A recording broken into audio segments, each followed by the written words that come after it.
What up, what up? Welcome back to the channel. I'm MoedotJ and we are locked in. This is season 2 of Euphoria. Now, I didn't break down season 1 on my channel. I really didn't know much about it. So these last 2 days, I binge watched the whole first season. And let me give you a brief recap of that. This show is about drugs, sex, more drugs, and sex. Now, our main character, Rue, we know she's been battling her addiction to drugs. While doing this, she's trying to balance a healthy relationship with her mother and her little sister, along with the friends she do have. Now, she's been fighting this, going back and forth, and we pick up where we left off. Now, her best friend, Jules, she actually hopped on a train to run away. Now, Rue was supposed to go with her, but she decided that that wasn't a good thing, so she didn't go, and that's where we picked up on season 2. But before we break this down, shout out to the notification gang. If you're new to the channel, you want to be a part of it, hit the subscribe button, turn on your notification bell so you get something every time I upload. Hit that like button, it's the easiest thing you can do.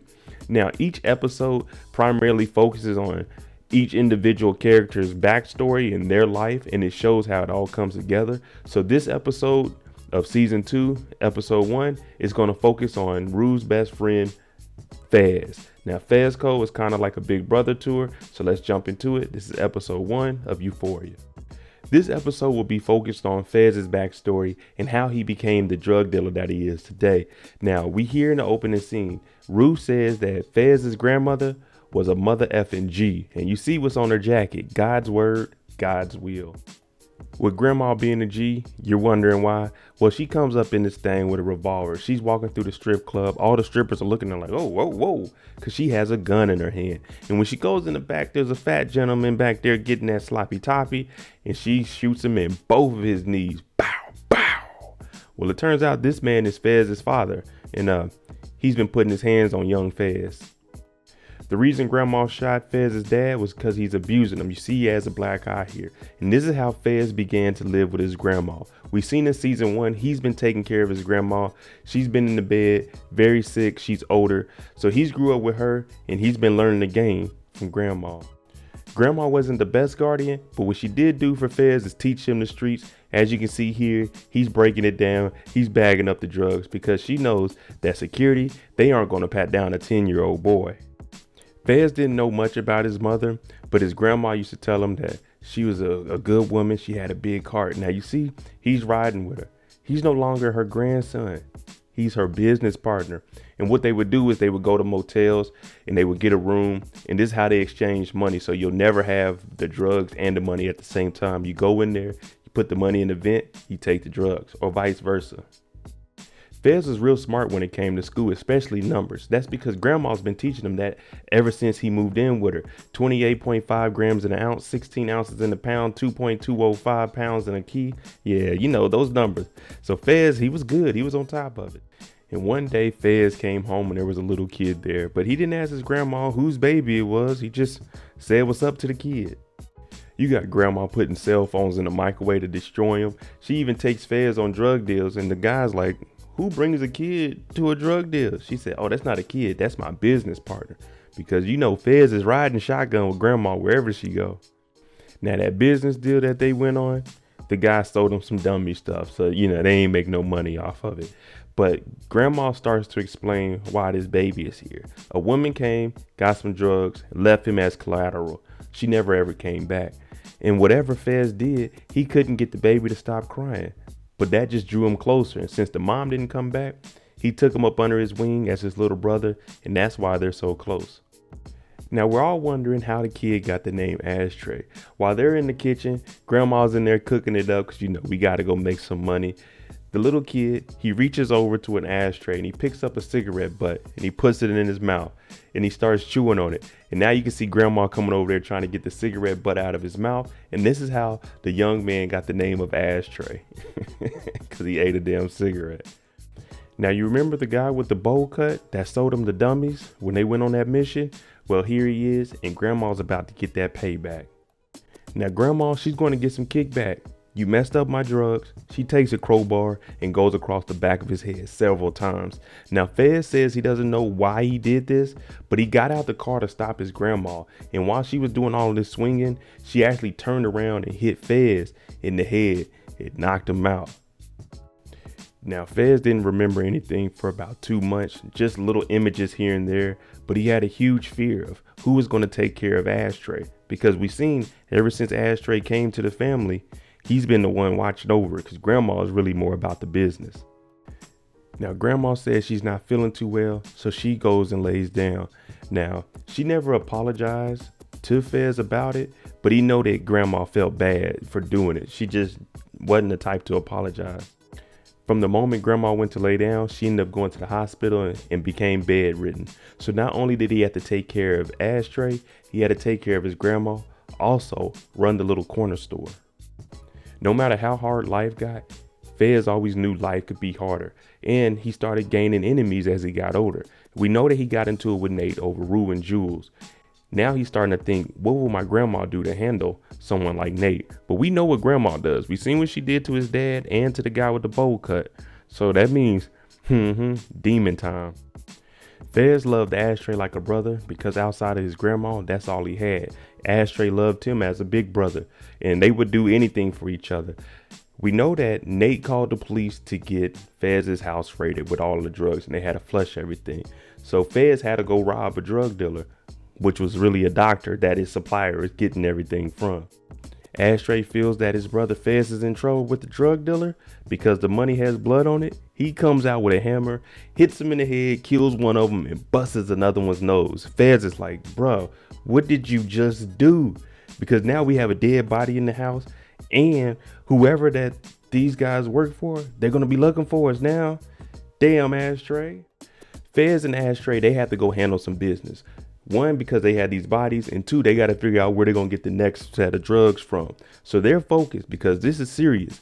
But guess who they got in the back? High ass Rue. She's back there rapping that Tupac hit 'em up. Ashtray's like, bruh, can you tell her to shut the hell up? Because they need to get focused. They just killed somebody. And she's back here high rapping like, hey, Rue, you got to chill out.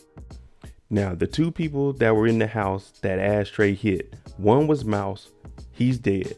The other gentleman that got his nose broke, he's here and he's telling Fez, when we go in here, let me do all the talking. Don't bring up Mouse because Mouse works for them. But hey, we don't know what happened to him.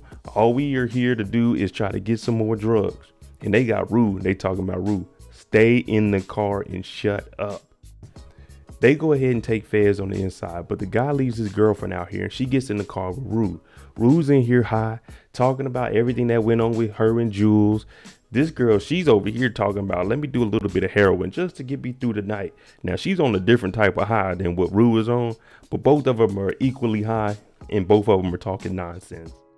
Now, while they're in the car talking loud as hell, two gentlemen come out and snatch them up and take them in the house. Because who are y'all and why are y'all sitting outside? Now, everybody's in the house, but everybody's getting checked right now because he doesn't know who any of these guys are. And where the hell is Mouse? So he's telling everybody, look, everyone's going to have to get naked because I don't know who none of y'all are. Now, what they did with Ashtray, since he's only 15 years old, they throw his ass in the closet. But everyone else, they need to prove that they aren't wearing a wire because he doesn't know who none of them are. Ashtray, they throw his ass in the closet. Fez, he's trying to step up so, you know, Rue ain't got to get naked or none of the girls do. But this guy don't give a damn. If you ain't got no wire on, prove it. So he turns the music on and he telling everybody to get naked because he doesn't know y'all might be police. They even got white boy Rick in here talking about I'll fold you up because they take Rue in the back since she didn't want to get undressed. Okay, well, we're going to have some other tactics to go ahead and see if you wearing a wire or not. But Fez, just chill, brother. Now, he takes her back and he puts her in the shower. The reason he does this is because if she's not going to take her clothes off, then whatever device you do or potentially have on you, it's going to be messed up because of the water. But when he gets in there, he's choking her and then he tells her to lift up her shirt. If she doesn't do it, he's going to do it. So she lifts up and shows that she's not wearing a wire, but she didn't have to get naked, but she is wet as hell though. Now, Lori, she's the mother. She's sitting in the other room and she's actually the one with all of the work. So she comes in there. He's like, hey, Lori, nice to meet you. This is my friend. She's dope. She's like, let's get down to business. Now, they want to know what happened to Mouse, but hey, we don't know. We just here for business. We ain't heard from Mouse. Now, Lori, she's asking all the questions to Fez. She wants to know who he is. Are you going to be able to make this happen? And who is that girl Rue that you're with? Do you trust her? And he's like, yeah, that's family right there. That's like my little sister. We know he's been looking out for her. But what Lori is doing, she's just trying to gauge on where this guy is. Do you think that Rue will tell on you if anything went bad? And he's like, nah, she gonna hold it down. So that's one thing about Fez. He's always loyal to Rue. No matter how bad she messes up, he's gonna be there for her. Now she heard all of that, and it's time for business. Fez just read up with a lot of drugs, because you remember, they had to flush it when the cops came. Now you have to remember, Rue is high. So even though that was a traumatic experience, for her, she's in the backseat talking about, dang, Lori was cool. How many boss drug dealers do you know? Female, that is. Fez is like, just one, I guess. She's like, man, that's got to change. So even with all this nonsense going on, she's thinking about women equality in the dope game. They just got the re-up. Now it's time to hit that party that everybody is going to. Now, Rue, we don't know what the hell is wrong with Rue. She's on the floor walking around, crawling, hiding out from her from her friend Jules. We know Cassie, she's been going through it. Her and McKay, they had their issues with their relationship. So she actually left the party and ended up coming to the little corner store by herself. Nate shows up to the corner store and buys him a couple of beers, and he sees Cassie out there. Now he knows Cassie because her boyfriend is McKay, who used to play football with Nate before he went off to school. So he sees her and he's out there talking to her like, oh, drink a beer. You going to that party? Let me give you a ride. Now, mind you, they're headed from the corner store back to the party, but they hop on this highway.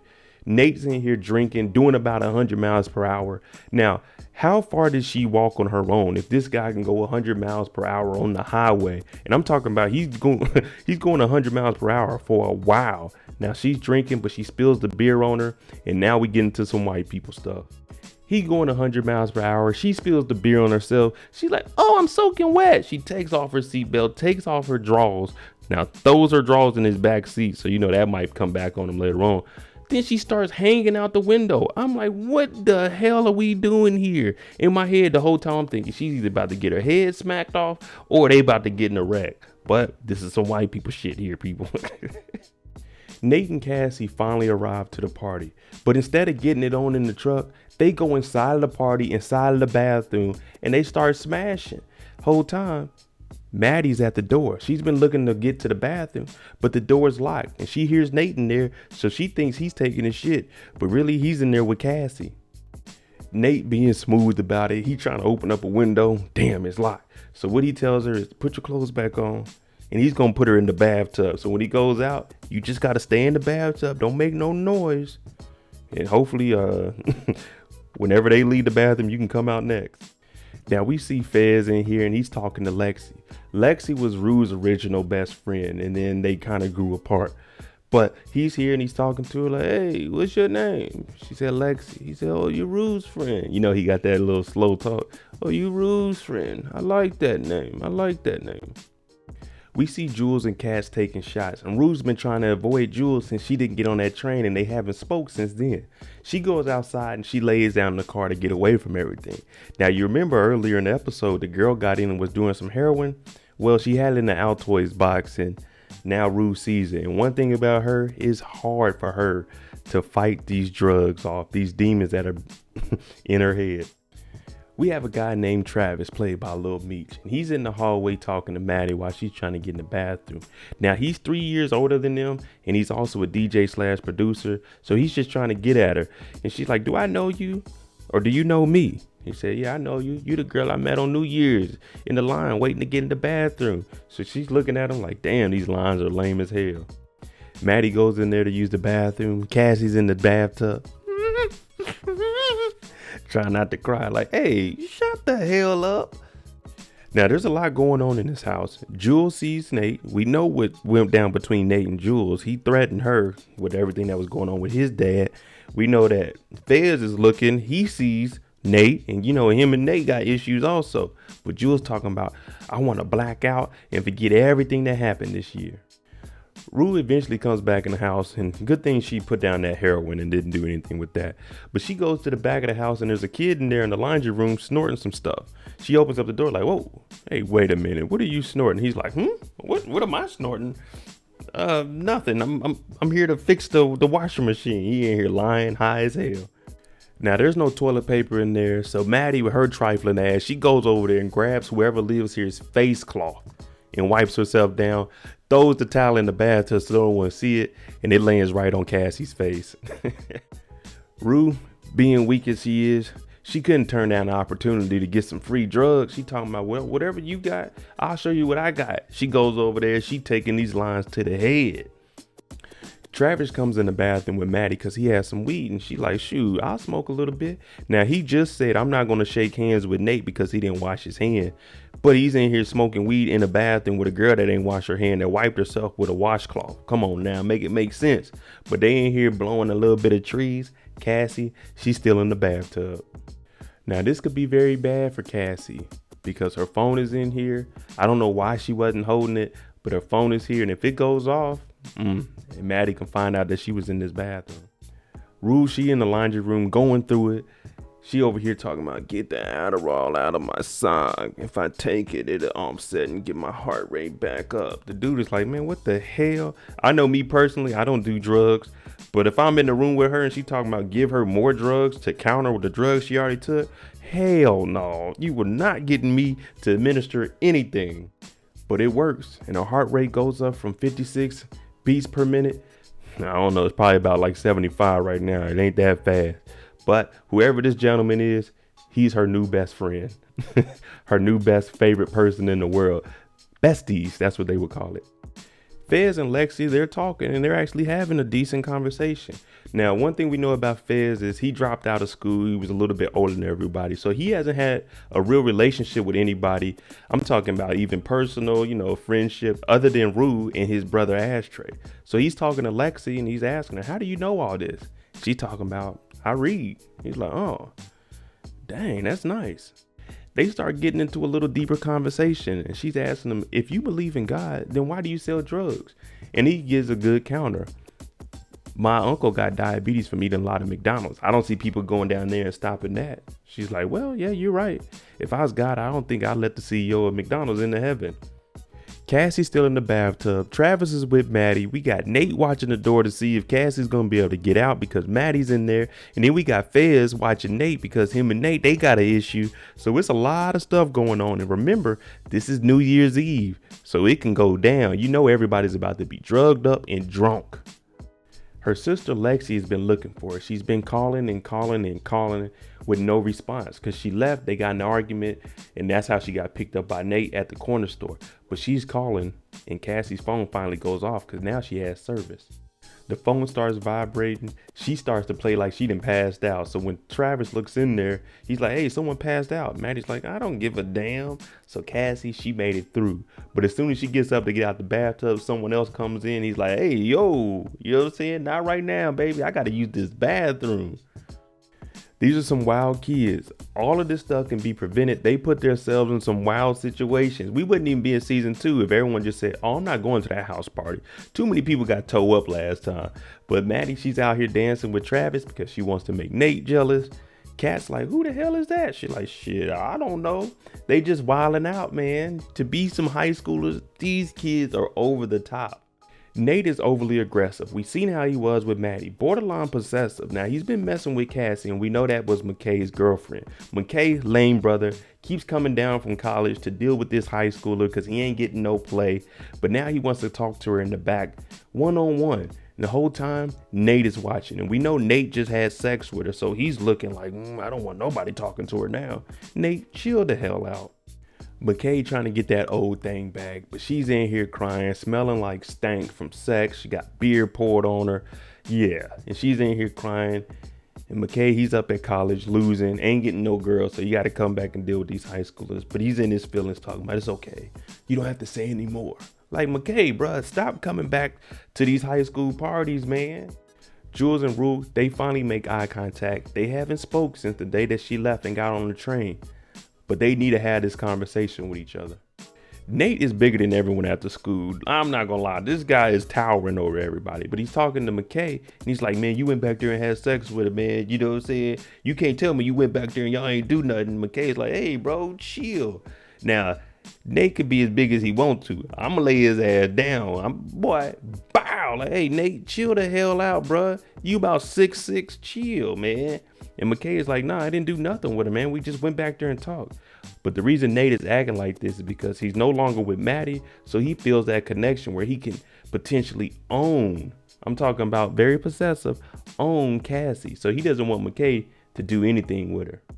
Jules sits down and she's talking to Rue, but they aren't really talking about anything because there's still the little tension about they were supposed to run away, but they didn't. And now she sees Rue is fully encapsulated in the drugs.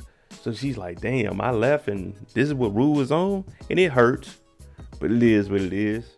Now Fez, he been putting in work with Lexi. They've been having a good conversation, and he sees Nate over there and he's like, you know what? Can I get your number, Lexi, so I can text you a little bit later? And shoot, she's like, man, I never knew that this side of Fez was there. So she goes ahead and lets her, you know what I'm saying, get that number. My boy Fez putting in that work. We read up and we got a girl in the same night. Yeah, we winning. Now Fez is getting things in order. He texts Ashtray, tells him, hey, get the car running. We're gonna have to get up out of here in a minute. Now Ashtray goes and tells Rue, if you want to ride, you need to come with us now. So she didn't really get to have a conversation with Jules, but they gotta go because Fez, he got something on his mind. Ashtray goes out there, tries to get the car to start. It eventually starts, and now it's the countdown till New Year's, and we're about to see everyone's expression right before New Year's. First, we got Rue, Jules, Nate, Cat, aka Kitty. Rue goes over and talks to Jules, and they both tell each other how much they miss each other, and they want to put all that behind them. From the time that Jules left and hopped on that train, Rue's talking about, you know, I really want to be with you. And they hash out their differences. So these two, it's a new year, a new them. And of course, it's about to be New Year's. They go ahead and get that kiss in. But we need to get back to business. What's Fez about to do? Now, Fez took off his sweater after he got the number from Lexi. I told you we winning tonight. Re-up, we got a number. He actually goes over and talks to Nate. And Nate brings up, hey, man, you said next time you see me, you going to kill me or something like that. Fez, he played it cool. Oh, nah, New Year's, new you, playboy. And he, you know what I'm saying? Cheers, New Year's. And one thing about Fez is it's a New Year's. So Nate, I ain't playing around with you. He grabs a bottle, bow, busts him across the head, and he starts whooping on him. I'm talking about tearing Nate's ass up. Pause. But they had to pull him up off. Nate unconscious. Damn, my boy Fez is not playing around. Everybody's looking like, man, what the hell is going on? Rue looks over there. She's like, damn. Hey, Fez told you, Nate, stop playing around, bruh. You brought it up. If you wouldn't have said nothing, you may have got away with it. But Fez, he ain't letting it slide. There you go, episode 1 of Euphoria. Now, I told you I binge watched season 1. The show was better than I thought, so I had to do season 2. Now, I like the way they started off. Hopefully the season can continue with the direction that they're in now. But let me know what you think about Fez. Do you think he a bad mother effer like his grandma? Let me know what you think. And on Monday nights, we will have the live show after discussion for Euphoria. I'm MoedotJ. If you like the content on the channel, hit that like button, hit that subscribe button. Thanks for watching. I'm out. Demie on a beat, boy.